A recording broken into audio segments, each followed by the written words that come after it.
Hey everyone, this podcast is part of Story Mode, the podcast network of Gamefully Unemployed. You can support us and gain access to other great exclusive podcasts at patreon.com/gamefullyunemployed. That's patreon.com/GAMEFULLY unemployed, which is spelled like it sounds.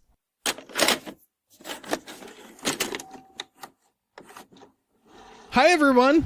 Hello everyone's. My name is David Bell.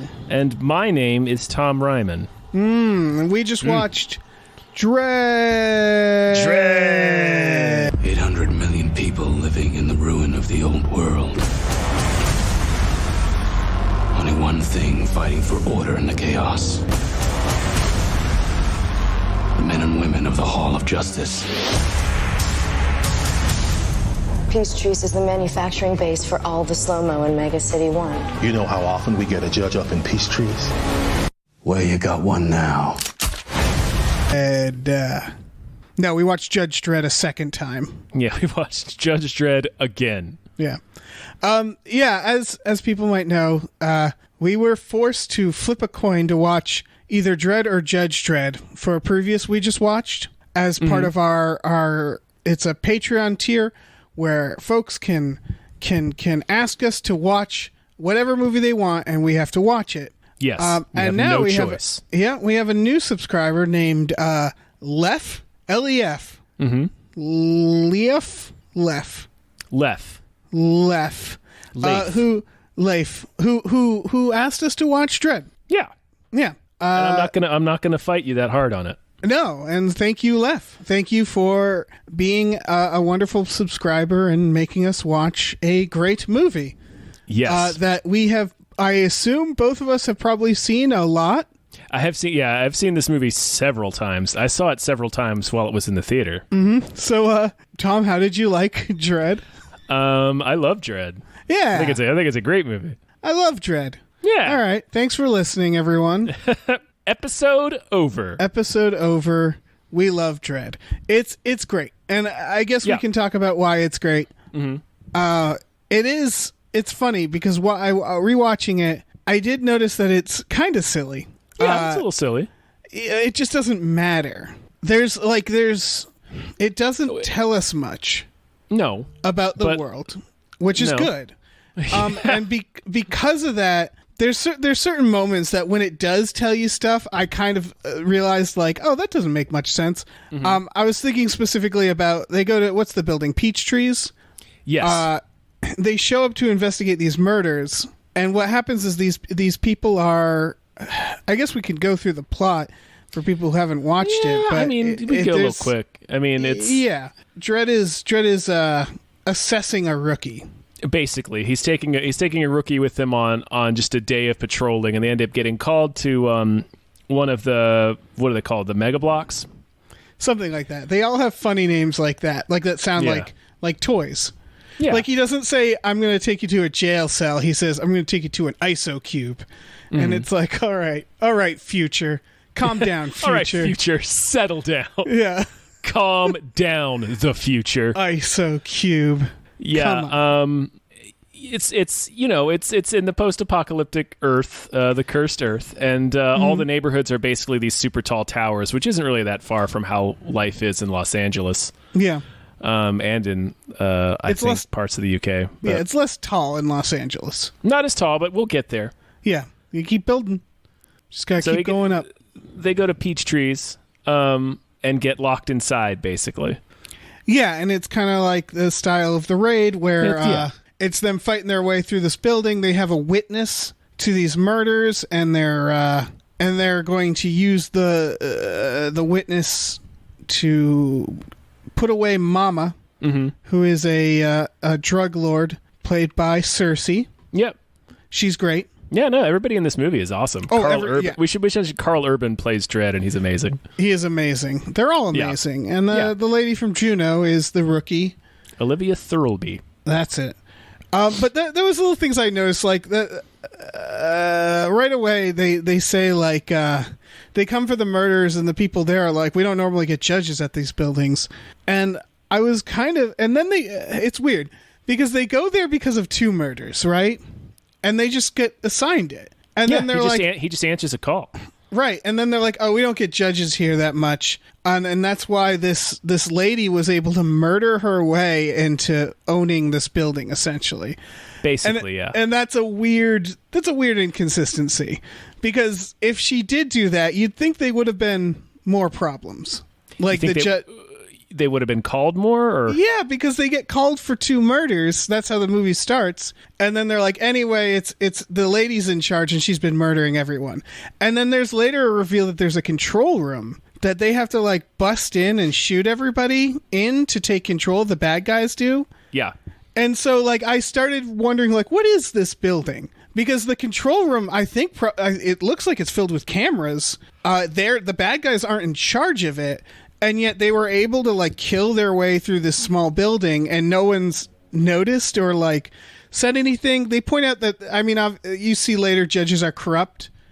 Yeah. But like $1 million corrupt. Like they need a lot of money to look the other way of what is a simple drug bust. I think they just kind of try to fly under the radar, I guess. But it doesn't seem like she's doing that.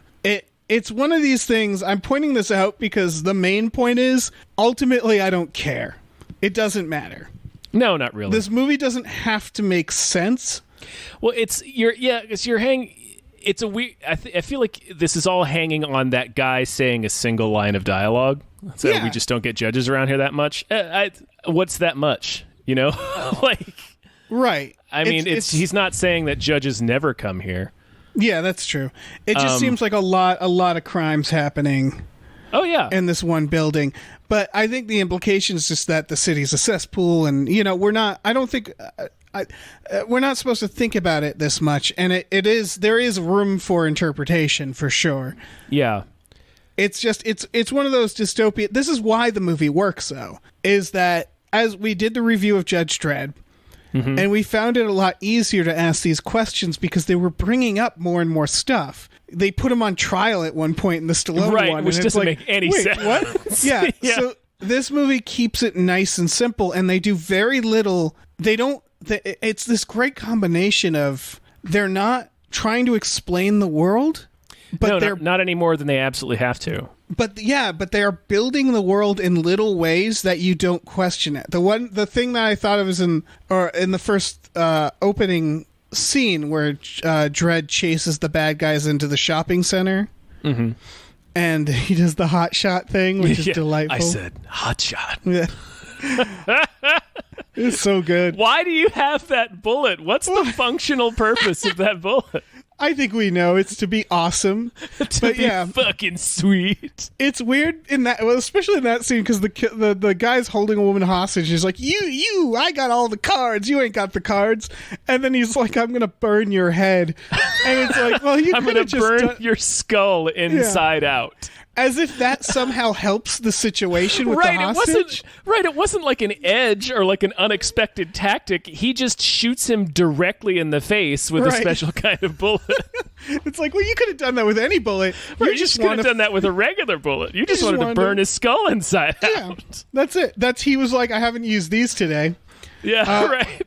I got to go through all of these or else they make me give them back at the end of the day. Yeah, exactly. It does seem like a lot of the gun options are just them like, let's give them a little treat. Let's spice up their day by giving them a bunch of different cool ways to kill people. Mm-hmm. The detail that I thought was really good, though, and I didn't think much of it, but it says a lot because it's quick and it's easy, is that after that's all over, the shopping center announces that they'll be reopening in 30 minutes.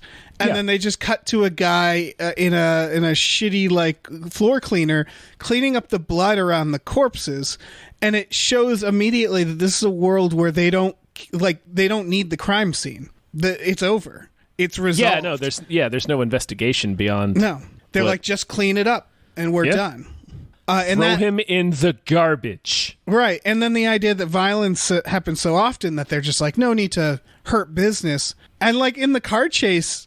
It seems almost like it could be considered a hole, but it's not a plot hole. The other cars in the car chase don't seem to care that much, and they're establishing a world where just like crime is everywhere. Mm-hmm. And that's why then when you get to the stuff with peach trees and not much cops, it's like, okay, the city's a cesspool. Like, yeah, I don't need to think about it that much. No, and you could interpret it as like, well, that like Dredd just happened to pick that call. They probably get, 100 murders an hour in this place, and they can only go to like one of them. Yeah, and I think that's the idea, is that there's so much crime that building is not unusual. No. And it's just, he says like, well, you got to judge now. Where it's just like, now, like, this place is shit. And nobody comes, but you know what? We're here now, just by random chance. Sure. And it's fine. Like, it's not a plot hole or anything. It's just like, all right, this is... Yeah. The screenplay, we should point out, is written by Alex Garland. Yes. Another big part of this, I think, is the director hasn't really done much. I don't even remember his name. Pete Travis. Pete Travis. Sounds like a made-up dude. Yeah. A big credit to Anthony Dodd Mantle, who is the cinematographer. Mm-hmm. He's done. Let me click on his name. By the way, Dodd, D-O-D. Is that like a left thing? Am I fucking that up? Oh yeah, he did Slumdog Millionaire, Antichrist, 127 Hours, The Last King of Scotland, the second Train Spotting. So he's legit. He's legit, and I think it's the combination of Alex Garland as a writer producer and this cinematographer that I think is what really makes this movie as awesome as it is. It's what really puts it over the top. Yeah, it's beautiful. Mm-hmm. It's very well shot. The action is well done. But that's the funny thing. The action is not that well done. It's not The Raid, No, it's not. It gets compared a lot to The Raid just because it's the same basic premise of, okay, we're trapped in this building and we have to work our way to the top. Right, but it's not. It's just them shooting a bunch of people, really. I would argue that this is a weird thing, but the action is more on par with the original Stallone Judge Dredd, with the 90s action style where it's a beefy dude just shooting people. What makes this good is that it's like the Commando style gore where it's like people's faces are exploding. Yeah. It's not particularly well choreographed, No, but it's not bad. It's just it's not bad. It's just a lot of shooting and explosions and shit. It's a more like throwback. It's more throwback style of action than like The Raid. It's not, or John Wick. Exactly. Yeah, it's not tightly choreographed like John Wick. It's just let's blow people away in gory piles of goo. It's actually pretty fucking cheesy. Like, I was watching, the bad guys it's that classic thing where the bad guys just run out, like with the guns like not even pointed. Yeah. And then just get blown away like a video game. It's very 90s style, and I think that's part of the charm of it. They don't care about that. It's the brutality of the action that makes it memorable. Exactly. And I wouldn't even call, like you said, it's a beefy dude blowing people away. Carl Urban's not, No, yeah. He's like a realistic sized person. Yeah, they compared him during the production. They were saying that they wanted more like a boxer, Like not like... Sense. Yeah, like a fast, swole dude, and not like, right, he's not a monolith. Hulk. Yeah. Yeah. But he is emotionally, he's a Hulk. His frown. Oh my God. It's frown. So fucking silly. I wanted the part where he shoots the guy with the incendiary with the hot shot and burns his face, and he just stands there in front of the hostage. I wanted the hostage to be like, what the fuck are you doing? What is this? What the hell is wrong with you? Are you okay? Because he just frowns at her for like 30 seconds until she says something. Oh, it's so good. There's a lot of detail about this movie that I love that his expression never changes. I love that he never takes his helmet off. Oh yeah. There's a lot of little details. I like that, like, Mama has like shitty teeth. Like, that's one of those weird little things that movies don't do. I also, because Dredd was what he is, they made a very smart decision, something that the original Judge Dredd also tried to do, which is they had an outside perspective watching and serving as the emotional arc. In Judge Dredd, it was Rob Schneider. Yeah. And that was a problem. That was a huge, huge error in judgment. But in this one, they give us the rookie character so that we can have things explained to us, and they don't use that privilege to world build. They just explain what's going on, which I appreciated. They're like, this is slow-mo. This is what it does. Like, they're not like, this is how the city works. And this is, they just, they add the exposition pretty naturally. Right. And we're leaning on Anderson's perspective, looking in on judges and how that works. Right. Because she's trying to be a judge, but like, she's not black and white like Dredd is. Right.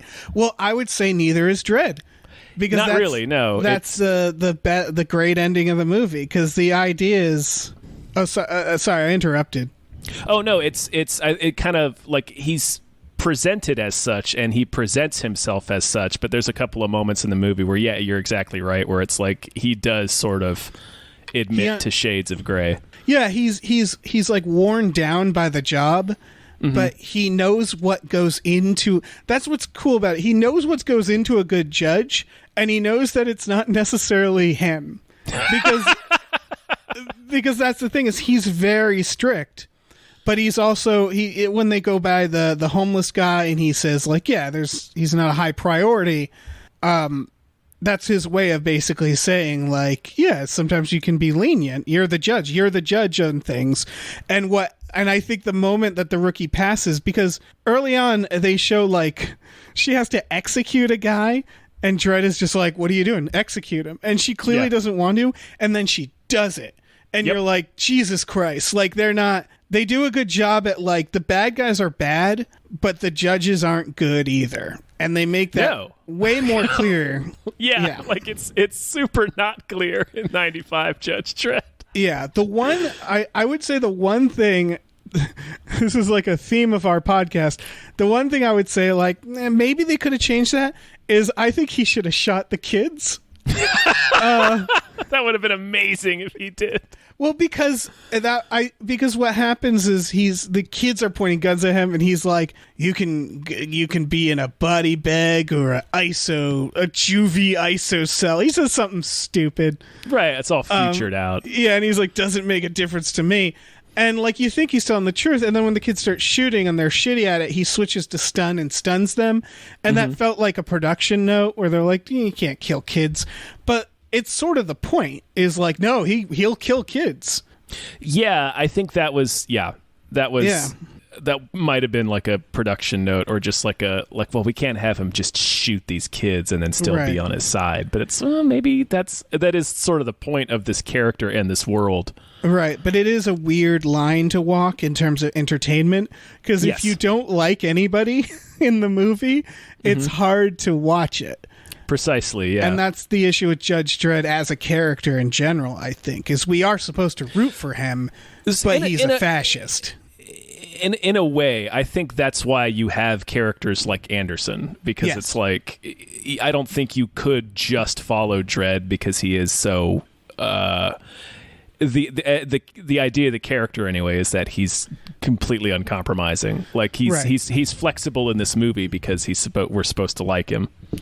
And like I think the end idea watching this movie is we hope that the world will change, that the fascism will stop. And what they do is they give us a good beginning of that, which is basically what happens is Anderson, the rookie, lets a guy go. Yeah, Donald Gleason. Because they use this as it's like a character device. It doesn't. I realized it doesn't inform the plot that much, but she's a mutant and she has psychic abilities. Yes, which feels very weird. On paper, it seems very weird, but in the movie, you don't really mind it. Like, I never minded it. No, and it's like cool in the movie, and it's one of those things where it's like it's world building, but they don't spend a lot of time on it. They're just sort of like, yeah, she's a mutant, she's psychic. Right.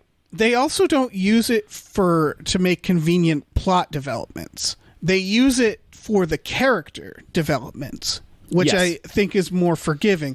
For example, the part where she's talking, like, she gets information out of people here and there. But like, there's a part where they need the code from this guy who's been abused by Mama, who's her hacker, and he's like, "I'll give you the codes," and like they could just have him give her the codes, but she's like, "No, I'll get him out of you." And then she sees that he's been like horribly abused and basically held hostage, and then she lets him go. Yeah. And that's I think, and then when Dredd is like, "You should have let him go. You shouldn't have let him go. That's a violation." That's when she's like, "You know what? I'm a fucking judge and I can make the call however I want, and he's innocent and I'm letting him go." And that's when I feel like Dredd's like, "Oh, she gets it." Yeah. Like we need more judges like her, because the idea is the judge it's fascist, but they're like using their judgment, and he's just seeing if has sound judgment and she believes in what she's doing. And it's also planting the seed of like, maybe there'll be change in the future, so it creates this like positive ending that way, even though they're still all fascists and nothing has changed. They're still fascist executioners. But it's a great way of doing it, doing what they try to do in the Stallone one. They don't even really try to do it. No, they don't. It's by the end of the Stallone one, it's like, "Hey, maybe don't blow up cars, buddy." And he's like, "Yeah, you're right, Rob They have Schneider." a parade for fascism at the end of the Stallone Yeah, they do. And they ask him to be king of the fascist judges. That's true. Top king fascist. Oh, good on him. I like when they send in, so there's the corrupt judges. I like how I liked this element, sending in the corrupt judges. Yeah, I liked how bad one of the judges were at lying, where he goes in and he's like asking Dredd questions, and Dredd doesn't really catch him in a lie. He's just like, "Why are you only asking about me and not the other judge?" And like the bad judge could say, "Oh, right, no, sorry, it was a slip," or like, "Oh yeah, right, there's two of you." Like it's not a damning thing, but instead he just panics and starts screaming on he screams into his radio, and then Dredd kills him immediately. Just hits him in the throat. He kills him immediately, but he doesn't die immediately, mind you. No, he sure doesn't. No. He like crushes his throat. Yeah. That is one corrupt judge who is bad at improv. Yeah, well, I mean, you're not required to take Improv 101 when you become a judge, so... That's fair. I just love how quickly he panicked. Right, like he had nothing. He couldn't think of anything. No, not a single thing. Oh, what a fun fucking movie this is. Yeah, it's delightful. And I like that the leader of the evil judges is doing like a version of Dredd's frown, only it's like this kind of sardonic smile. So it's like it communicates a lot about his character. Yeah, it's like, oh, he's been ground down to the point where he just thinks this is all bullshit.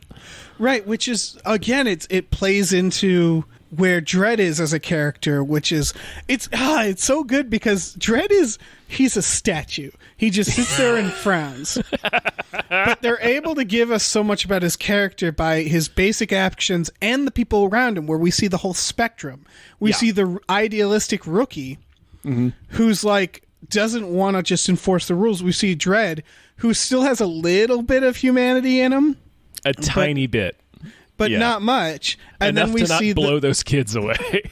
Yeah, and then we see the end result. The judges, who are clearly like the result of this society. Mm-hmm. Yeah. The product of this. And so you see that Dredd's his passing her at the end is like, oh, it's a little glimmer of hope for this character. Like he still believes in something. Yeah. Like in the scene where the lead evil judge is hunting him in like the meth lab or whatever, he's giving that speech about how it's just a meat grinder. Yeah. So like he like I said, he thinks it's all bullshit, and he's like just trying to get some money out of it and just, get whatever he can out of his by abusing his position. But Dredd, even though he's like this like unreadable statue, and he's very cruel. Well, not cruel, but he's very harsh. Right. It's still in service of a belief. Like Yeah. he's not harsh to be cruel like this other judge is. No, he still is. He's trying to keep the peace. Mm-hmm. He's doing his best, but he's part of a terrible, terrible system. Oh yeah, this is a terrible idea. And, shit! It does a really good job at covering all of that while giving us just a sliver of the world and not pushing it. You know. Yeah, it doesn't world build any more than we need. It reminds me a lot of the first Star Wars in that way. Yeah, for sure. It's obviously the first Star Wars is more expansive in its scope, but it's still like kind of just tossing you into these characters that are just, we're not explained anything. We're just seeing how people live and exist in this universe. That actually, and that informs that tells us everything we need to know about to understand what's happening in the movie. Yeah, that actually brings me to a question: is do you think they should ever make a sequel to this? I'd love it if they did. I'm afraid of it because I think part of what makes this great is what we're saying. The moment they start expanding it, what becomes the premise? The premise would have to be he either goes on another adventure. Mm-hmm. And he clearly, what arc is he going to have? They either have to expand the arc and start making him like fight back against the system, and then that becomes a whole fucking thing. Yeah. It's the sort of thing where I feel like the logical sequence of events aren't interesting from here on.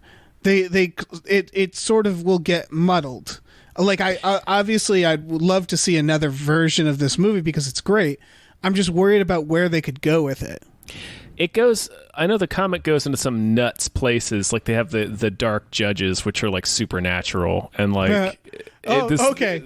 It takes some wild turns. Okay. If it's Judge Dredd versus a haunted house, I'm in. Yeah. I mean, this Judge Death is one of them. Yeah. All right. That is a good direction for them to go in. Yeah. And not exploring the society as much, even though that is... We don't need to. It's just there as the backdrop and to inform some of the arcs. Yeah, I guess I was thinking about the Terminator films, because I was trying to think about what other films needs this type of reboot. Mm-hmm. And I think the Terminator films do. I think doing a small-scale Terminator film where it's just like one T-800 again, and it's more in the brutality... and the action, and just a very simple chase plot without introducing too much mythology or thinking about Judgment Day. They don't even have to have the same characters. I think that would help the franchise a lot. There's certain franchises I think this would really benefit from. Alien, I think. Mm-hmm. For sure. Just like in general, it's a thing we've talked about before here and in other places, I think. But like in general, like any sequel that tries to expand upon the mythology of the universe, it's kind of always bad, isn't it? Yes and no. I think it's always bad if the original movie wasn't meant to do that. Like, I would argue the Marvel films are doing a good job at that. Because... yeah, but they were all sort of designed to do that. Exactly. That's what I'm saying, is that if there is a mythology... because the Marvel films was all about giving us a small piece... mm-hmm. of this world, slowly expanding it until you were ready to accept that there's space raccoons. And it worked because of that reason, because they're slowly easing us in. Mm-hmm. As opposed to, like an Alien where they're like, well, but where did they come from? And it's like, don't care. Shit. Yeah, I don't care. I don't care. Why would we care? Or the Predators, like, it's just... yeah, I think a good way to do Dredd sequels would be to treat it like Mad Max. You know what I mean? Which is, it is sort of... Mad Max movies are just sort of, here's Max's next adventure. Right. And we just see different areas of the world. Like, okay, this is kind of a different, like, section of this world, you know? Yeah, where it's the problem is always there. Like fascism is like the need for the water in Mad Max, where it's like, this is just a thing that we have to deal with. Like maybe you could see a rich neighborhood in the next Dredd movie. Ooh, that would be great. Yeah, for sure. If it's like a corrupt, like white collar criminal, in one of them rich towers. Yeah, that or just would be just seeing, any aspect to that. Yeah. And I could see a little of them going after a fellow judge, like corrupt judges or something like that. More that route without becoming the Judge Dredd. Without becoming Stallone 95's film. Judge Dredd. Yeah.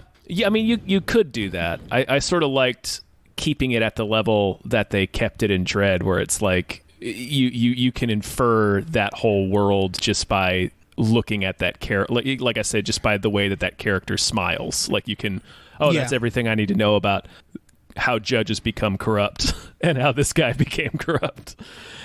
I think Mad Max is a really good example because that's another one where they don't spend forever. They have an opening intro that's like, nuclear bombs. Yeah. We destroyed the world, and it's still sort of about that. But it's mostly also just like, and here's a single car chase. Yep. Here's Max's next adventure. Yeah, exactly. Yeah, and then they focus. It's the thing where like they're not focusing on we need to build the mythology and build what's happening in this world and look at this cool thing and this cool thing. Instead, they're like, well, why don't we build the characters? Exactly. Yeah, and like you by the end, you have a clear idea of who these people are through like little pieces here and there. Yeah, that's always a better way to do it, in my opinion. Is just for sure. Like I said with the first Star Wars, is you learn about the world by seeing these people exist in it. Right, and you follow very few people. You're not skipping around. Like by the Star Wars prequels, you're just like skipping through light years. Like just like, and meanwhile on this planet, and it's like Jesus. Yeah, Jesus Christ! I'm just watching like a video game cutscene now. Yeah, just follow the main characters through their adventure in this world. And I think Mad Max is a similar character to Judge Dredd in that it's more about the people around him. Yeah, for sure. He's not the protagonist. He's sort of the protagonist.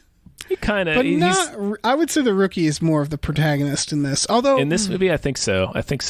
It's hard. It's hard to say because she also is kind of an antagonist of Dredd in terms of how she's her philosophies are clashing with his, and you could argue he's sort of his character arc is informed by her. Yeah. So I don't know. It's a good film with psychics in it.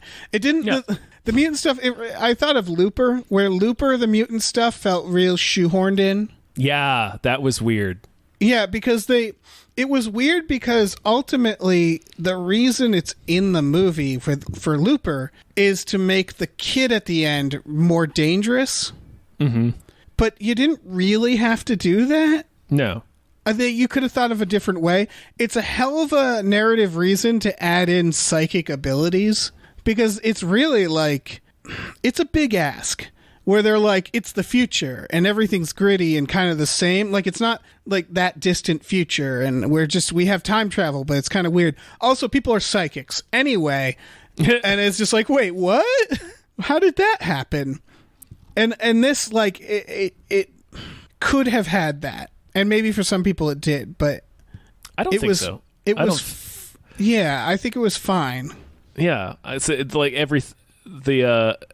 the psychic stuff feeds into her character because she's an empath. She's empathetic. Right. Well, she can also go into people's mind palaces and fuck them up. Yeah. There's a lot of mind palace fights in this. There's more mind palace fights than you would expect. Yes. More than you may have anticipated with Antoine Barksdale. Yes. From The Wire. Yeah, who's great in this. Yeah, he is. He's great. He's great in everything. Yeah. He pisses himself. Yeah, he does. She mind fucks him so hard that he pisses himself. I like that. Up. Yeah, I like that stuff with her. It was weird. Again, it's I guess an inconsistency, but not really. It feels like she could. I guess it takes a toll on her. It feels like she could blow her way through a lot of. Like she gets kidnapped, and that was the only part where I was like, "Oh, come on!" Like she doesn't seem like the type. Like she can take him on. Can't she fucking like mind attack him? Yeah. and like take him out, but it's like mind cripple him. Yeah, because at that point they'd established that she's just like really good at that. They have to like sort of nerf her powers here and there, I think. Yeah, it seems like it. Right. But I didn't mind because the powers weren't there for plot conveniences. They were just there for like, and here's an extra flavoring of psychic lady. Yeah. And like little things were like there when they got when Dredd's looking at her through the two-way mirror. Right, and she's about to they hint that she's about to reveal that he's a clone. Oh, that's what it is. Yeah, like there's something off about him. Right. And it was a good little detail. It's a good way of like revealing a little bit about his character. Mm-hmm. Yeah. I was hoping she'd just be like, and there's a second person, and he seems good, and beyond that, duck fetish. Duck fetish. Oh, God. Oh, God. What is that? What even is that? Like, I want... Armand Asante's in there? He should have been in this film. He's a clone of Armand Asante? They should have got him back. They should. You know what? I would have been fine if at the end, when like the cops are showing up, the other judges, and they're like, "How'd she do?" If one of them was Rob Schneider, like, don't give him too many lines. But just like, sneak him in there. Just sneak Rob Schneider in this movie, or like halfway through, he just bumbles into a scene, just like, "I'm your new partner," and then they just completely fuck the movie up just for fun. Yeah. He just falls over immediately for no reason and starts rolling around on his back like a turtle and wailing for Dredd. Dredd! Dredd! Why did he do that? You can't help yourself, man. You're a grown man. You can't get up, Rob Schneider. What's wrong with you? You can't stand up. You deserve to be incinerated. Yeah. He owes you nothing. That's who he should have played, is the guy who gets the hot shot in the face. That would have been amazing. That would have explained the whole thing. We wouldn't have ever questioned why he would use hotshot on that guy. No. Like, I would have shot Rob Schneider in the face with the flaming round for sure. Yeah. What other bullets does he have? He has incendiaries, which just send out these like flares that burns a bunch of people. Armor piercing. Is that the only ones they explore? I think so. I would love to know how those guns work, because he runs out of bullets and then he has to like take the bullets from the other guys. Mm-hmm. But they're all just the same clips that he's putting in there, and it's like, what's going on in that gun? I don't know. It's pretty sweet. Yeah, it is pretty sweet. I can only imagine that the bullets are standard, and then the gun can program the bullets to react different ways, which. The only one that's tricky there is armor piercing, because like hot shot and incendiary, you can imply that like, oh, the bullets are like lit on fire as they go out in a certain way. Like there's something that is triggered in the bullets, but shouldn't all the bullets just be armor piercing? Like that should be the default for sure. Yeah. Or like, does it have a separate cache of armor piercing bullets? Is the idea that the clips that he puts in has like 4 different types of bullets in there? Because that would be... It looks like there's high explosive and grenade. Ooh. It would be frustrating if, like when you're playing a video game and you only have like shotgun bullets, but you need other bullets. Like it feels like once he gets down to incendiaries, because incendiaries didn't look like they're that useful. Like you can't really have a gunfight with incendiaries. Like they're slow and they're not good for close. It would be frustrating to be a judge and have only like the shitty bullets left, like the weird ones. Do you think there's a confetti bullet? Just a noisemaker bullet you shoot. It goes like, Whee! For like dealing with like animals and stuff. Mm-hmm. I guess they probably shoot the animals. Oh yeah, why on earth would they not? Yeah, that's true. What a film! It's a great film. Yeah, it really is. It's a lot of fun, and I feel like if people are listening to this and they haven't watched already, if you like a good bloody. A kind of silly action, like the way the ending? goddamn ending of just Dredd rolling the dice. Yeah, because Mama has it's great because she's trying to do this clever Bond villain thing. She's like, I have a wrist thing that's designed it's attached to my heartbeat, and if my heart stops, the building would explode. Yeah. And so Dredd just throws her out a window. Yeah, he's like, I'm willing to bet the distance of the range of that transmitter's longer than is shorter than the fall I'm about to send you on. So right. Yeah, and it's like, I guess, yeah, if you're willing to bet that, there's no evidence showing that. He just throws her out the window. My favorite, it's a really gorgeous sequence. Oh, for when sure. she gets thrown out the window. After she hits the ground and dies, it cuts back up to Dredd, and he says, "Yeah." Which in the fucking script, like, that must have been so silly, and it's really how he performs it is perfect. Yeah. I mean, it's him. so good. It's him. It's not him saying like, "Yeah." It's him answering his question. His question: will this work? Because he waits for a second. He's like, "Am I going to blow up?" It doesn't look like it. Looks like I was right then. It works for his character, because I was thinking about the scene rewatching it, and I was like, do they ever say, like, oh, there's a range on this? Do they ever sweatily shoehorn that in? And they don't, because they don't need to, because Judge Dredd as a character is nihilistic enough to just be like, I bet that thing doesn't have a good range on it. I will test this hypothesis by hucking you out this window. And that's really all you need. It's not like, oh, that's dumb. It's like, oh, yeah, that's exactly what he would do. Yep. Fuck it. Yeah.